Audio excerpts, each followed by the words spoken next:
Jóvenes del tercer grado de educación secundaria, tengan todos y cada uno de ustedes un muy buen día. Jóvenes, el día de hoy, continuando con nuestras labores a través de este medio, vamos a hablar de un tema bastante interesante, el tema relacionado a la ilustración.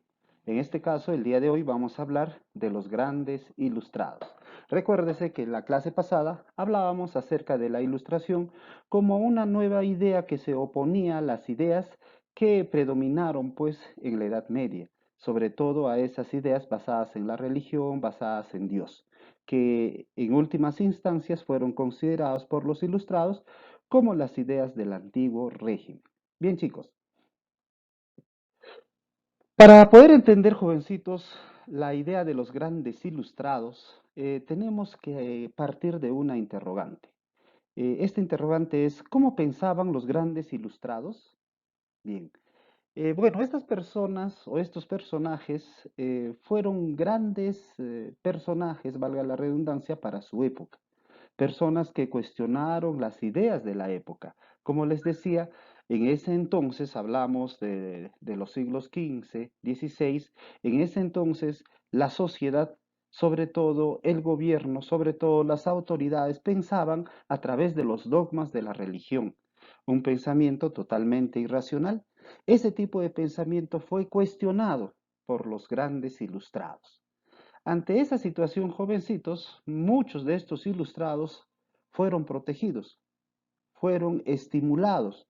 Muchos de estos incluso tuvieron en sus mecenas, es decir, en aquellas personas que invirtieron cierta cantidad de dinero para que fueran desarrollando estas ideas basadas en la ilustración. Así como también jovencitos otros fueron censurados, ¿no? Otros personajes de la ilustración fueron aprisionados, otros sometidos a exilio e incluso muchos de estos fueron condenados a muerte. ¿Por qué? Porque obviamente se chocaba contra los intereses, jovencitos, del pensamiento religioso que dominaba en ese entonces. Bajo esa perspectiva, jovencitos, pues surgieron grandes pensadores, grandes ilustrados. En cuanto se refiere a lo que les digo, estos teóricos políticos de la ilustración del siglo XVIII, sobre todo jovencitos, fueron los siguientes personajes. Montesquieu, ¿no? Que tuvo un periodo de vida desde 1689 hasta 1755. Voltaire, ¿no? Con un periodo de vida de 1694 a 1778. Y Rousseau, con un periodo de vida de 1712 a 1778. Vamos a ver, chicos, cómo pensaban cada uno de ellos. Por ejemplo, Montesquieu pensaba de que la ley limita la autoridad. Es decir, yo creo que si en un país, decía Montesquieu, si en un país existieran leyes democráticas, leyes que se sacara en consenso entre los que gobiernan y los gobernados, entonces esa ley limitaría la autoridad. En otras palabras, nos decía que era necesario que existieran leyes dentro de la sociedad para evitar los abusos, la explotación de parte de la casta gobernante en ese entonces. Y en ese entonces esa clase gobernante pues era la monarquía, ¿no? Los reyes. Bien, él sacó un librito, publicó un librito llamado Espíritu de las Leyes. En ese librito nos habla de que las leyes, ¿no? Tienen un espíritu democrático si es que vienen de la voluntad del pueblo, de las grandes mayorías. De esa misma forma, jovencitos, en esta obrita, él manifestó de que existe algunos tipos de gobierno.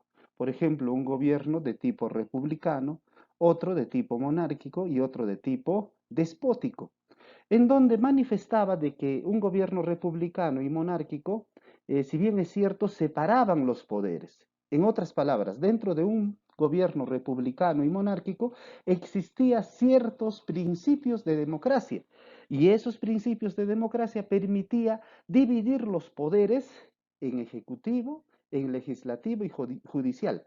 ¿Eso qué significa? Significa, jovencitos, que tanto en el gobierno de la monarquía y de la república o de la monarquía parlamentarista, en esos gobiernos, jovencitos, la única persona que gobierna no era el rey o no era el presidente de la república, sino que el rey o el presidente de la república, en este caso, solamente correspondían al poder ejecutivo. eran parte del poder ejecutivo, mientras que el poder legislativo estaba constituido por otras personas elegidas por el pueblo que constituían el otro poder del Estado, llamado Congreso también, y el otro poder llamado el Poder Judicial, ¿no? Que en este caso estaba integrado por los jueces, fiscales, por las cortes, en donde se implantaba la justicia, donde se hacía respetar las leyes. Entonces, jovencitos, entre la República y el gobierno monárquico, jovencitos, existía ciertos vestigios de democracia. Pero en el gobierno despótico, jovencitos, para nuestro amigo Montesquieu era uno de los peores gobiernos, porque en el tipo de gobierno despótico solamente una persona ejerce el poder y por lo tanto gobierna. Este gobierno no es justo, este gobierno no es democrático, este gobierno solamente está a favor de una élite y en contra de las mayorías. Es por eso que Montesquieu, jovencitos, cuestionó mucho un gobierno despótico y estuvo a favor de un gobierno monárquico y republicano. Pero ojo, cuando hablamos de un gobierno monárquico, hablamos de un gobierno monárquico parlamentarista. Tengan en cuenta eso, chicos. Bien. Por otro lado, jovencitos, nuestro amigo Voltaire decía que el sistema político inglés es el mejor, ¿no? Frente al absolutismo. ¿Por qué decía esto Voltaire? Porque en Inglaterra, jovencitos, ya para estos años, hablamos del siglo XVII, XVIII, ya en Inglaterra se había establecido un gobierno monárquico parlamentarista, es decir, el quien gobernaba era el rey apoyado por un conjunto de congresistas elegidos por la gente ilustre de ese entonces.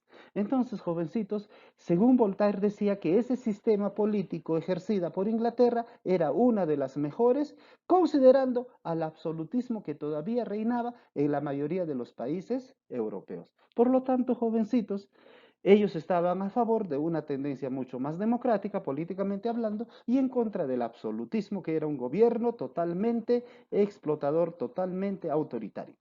También él decía, eran necesarios una política fuerte. Es decir, en sociedades donde existe mucha convulsión, existe mucho desorden, mucha anarquía, jovencitos, Voltaire decía que era necesario un gobierno fuerte, ¿no? Y al mismo tiempo también decía que era importante también la división de clases. Según él decía que era necesario que cierto tipo de gente gobernara y que otro tipo de gente pues obedeciera, ¿no? Esa era la postura de él. Él, jovencitos, escribió algunas obritas. Dentro de ellas, por ejemplo, la publicada el año de 1763, el libro Tratado de la Tolerancia.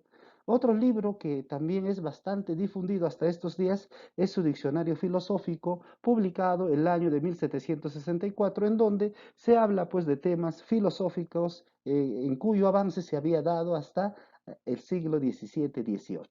Bien, al mismo tiempo también, jovencitos, Voltaire decía, la razón se impone al dogma de la religión. Es decir, él como era un pensador ilustrado, él decía de que el pensamiento basado en la religión era irracional, porque los dogmas religiosos simplemente no eran comprobables, y si no eran comprobables escapaban a la razón. Por lo tanto, Voltaire decía que aquella persona que piensa a través de la razón es una persona cuerda, es una persona que se opone a todo ese tipo de dogmas que la religión manejaba a través de su pensamiento hasta esos días, jovencitos.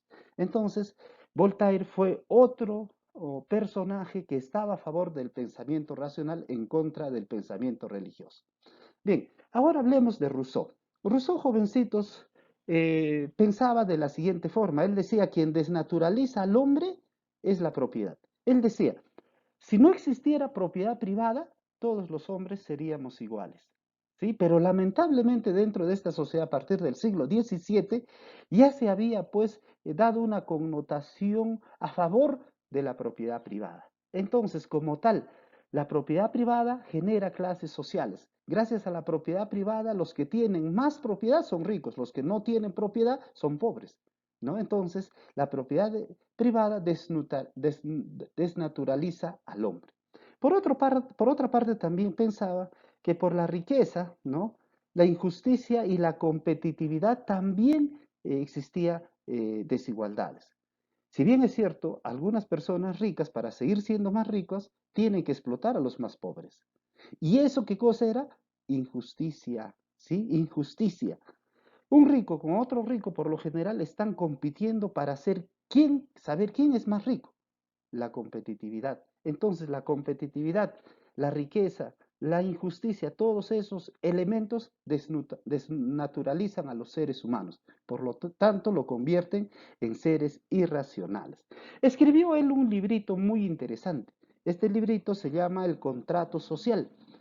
Él decía que los hombres al momento de elegir a nuestras autoridades en un sistema democrático, este hombre que elige celebra un contrato con la autoridad. Es decir, al momento de que tú vas a las urnas a elegir a una autoridad, en ese momento estás haciendo un contrato con la autoridad que te va a gobernar por un determinado tiempo.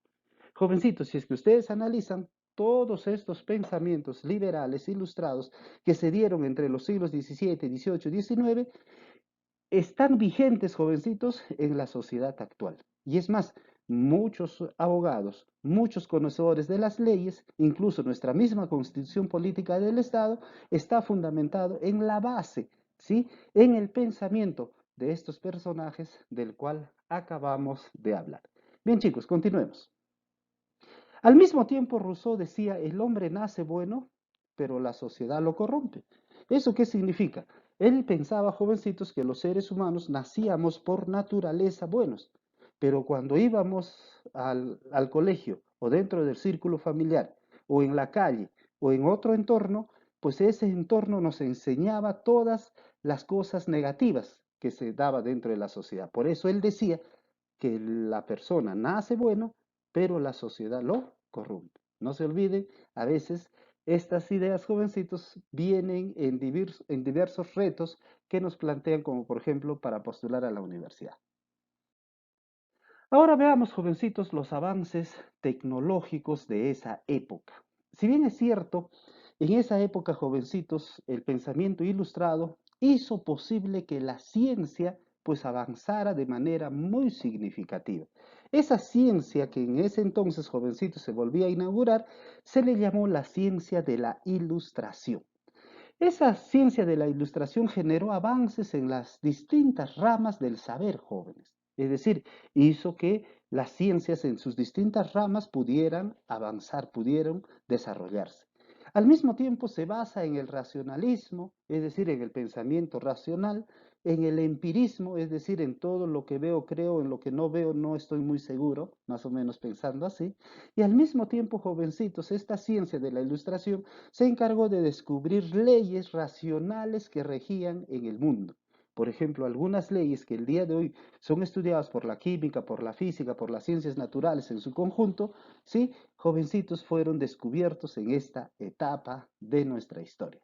Bien, todas estas cuestiones que acabo de comentarles generaron grandes avances, chicos. Esos avances se dieron a nivel de la tecnología, a nivel de la tecnología en su utilización de esta, al mismo tiempo generaron grandes inventos, ¿no? A ver, la tecnología, jovencitos, fue un instrumento que se desarrolló a través de la ciencia de la ilustración. A través de esa tecnología se pudieron inventar, ¿no? Algunos objetos, aparatos importantísimos que han sido la base de todas las cosas, de todas las tecnologías que el día de hoy conocemos. Pero ¿con qué finalidad se hizo todo esto, jovencitos? Para mejorar las condiciones de vida de la sociedad. Ustedes saben, mientras antes que se inventara el automóvil, por ejemplo, jovencitos, los seres humanos tenían que caminar, no grandes extensiones de territorio para llegar de un punto a otro. Pero cuando se inventó el automóvil, jovencitos, eso fue una gran ayuda. Entonces la ciencia y la tecnología de la ilustración estaban contribuyendo a mejorar nuestras condiciones de vida. De la misma manera, jovencitos, el invento de algunas maquinarias, de algunos instrumentos de producción que se utilizan en las fábricas, jovencitos, facilitaron enormemente la vida de los seres humanos. Entonces, los avances tecnológicos de la época tuvieron en últimas instancias esos objetivos.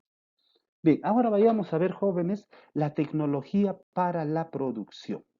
Es decir, en ese entonces también, jovencitos, se inventaron grandes instrumentos de producción que facilitaron la revolución industrial. Por lo tanto, hay muchos que manifiestan con bastante claridad que la tecnología de los ilustrados fue la base de la futura revolución industrial. ¿Qué hubiese pasado si es que dentro de la ilustración no se hubiesen dado esos grandes inventos? Probablemente no se hubiese dado tampoco la revolución industrial. Por lo tanto, en ese entonces, jovencitos, se inventaron, por ejemplo, la máquina de vapor, así como también la forma de energía cambió, porque las primeras máquinas de vapor funcionaban, por ejemplo, con ese carbón que se utilizaba a partir, jovencitos, de los árboles, del carbón vegetal. Pero cuando se inventó, jovencitos, el carbón tostado, ¿no? Teniendo como base el invento llamado coque, entonces es ahí, jovencitos, donde se deja de utilizar el carbón vegetal y se comienza a utilizar el carbón de piedra. Vamos a ver, jovencitos, cómo se dio todo este proceso. Por ejemplo, cuando hablamos de las primeras máquinas de vapor, hablamos de la fabricación de las primeras bombas de agua, chicos. Estas bombas de agua fueron inventados con la finalidad de sacar grandes cantidades de agua que se acumulaban en los socavones en el cual se practicaba la minería. Y luego este invento fue utilizado para diversos tipos de construcciones, ¿no? En materia pues arquitectónica y en otros elementos más. También se inventó, jovencitos, la máquina de hilar, la máquina de tejer. Esto fue un gran avance, jovencitos, que dio impulso a la industria textil de la época. De la misma forma, también, jovencitos, se inventaron las máquinas de desmotar el algodón. Antiguamente, jovencitos, antes que existiera esta máquina de desmotar el algodón, esa actividad se realizaba a través de la fuerza de la mano de obra. Eso, imagínense ustedes, demoraría enormemente, jovencitos, la producción textil. Pero cuando se inventó esta máquina de desmotar el algodón, la producción textil, jovencitos, se acentuó y la productividad pues se incrementó enormemente. De la misma forma, jovencitos, cuando hablamos del carbón tostado coque, se inventó con la finalidad pues de fundir el hierro, porque este tipo de energía, a través de esta tecnología, jovencitos, era una energía mucho más fuerte, que era capaz hasta de fundir el hierro. Y de esta manera, jovencitos, se dejó de utilizar, como les decía anteriormente, el carbón vegetal, es decir, el carbón de cuya materia prima eran los árboles. De esa manera se evitó la tala de los árboles, jovencitos, en distintas partes del mundo. Y como ustedes podrán entender, a través de esta imagen, ustedes darán una idea de qué tipo de carbón estamos hablando, del carbón de piedra, ¿verdad? Bien, entonces esta tecnología, jovencitos, dio mucho que hablar y dio grandes resultados en materia industrial, sobre todo de la época. Ahora vayamos a ver, jovencitos, los avances en la biología. La biología también jugó un papel importantísimo en ese entonces, chicos. Esto constituyó pues un avance notable en un sistema de medición sobre todo. Por ejemplo, jovencitos, cuando hablamos del sistema de medición, en esta etapa de nuestra historia se fueron perfeccionando algunos instrumentos que servían para medir no solamente la longitud, ¿no? La longitud, no solamente para medir la materia en sí, sino también, jovencitos, se inventaron grandes instrumentos que sirvieron para otro tipo de mediciones, así como, por ejemplo, el termómetro de mercurio. Ese termómetro que hasta el día de hoy utilizamos, por ejemplo, para medir la temperatura corporal. Cuando alguien tiene fiebre, por ejemplo, rápidamente mamá o papá recurre a su termómetro, lo pone a la axila o debajo de la lengua para que de esa manera podamos saber cuánto de temperatura tiene el cuerpo humano. Del mismo modo, jovencitos, también se inventó el sistema métrico decimal. ¿Eso qué significa? Significa que a través de este sistema métrico, jovencitos, se podía medir ya las longitudes, pero teniendo en cuenta ya el sistema decimal. Es decir, que avanzaba de 1 a 10, a 20, no a 50, a 100, a 200 y así sucesivamente.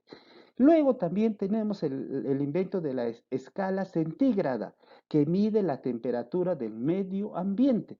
Gracias a esta escala centígrada, jovencitos, los seres humanos, sobre todo los científicos, ya estaban en la capacidad de medir, por ejemplo, la temperatura en la costa, en la sierra, ¿no? En la selva, en distintos medios o ámbitos geográficos.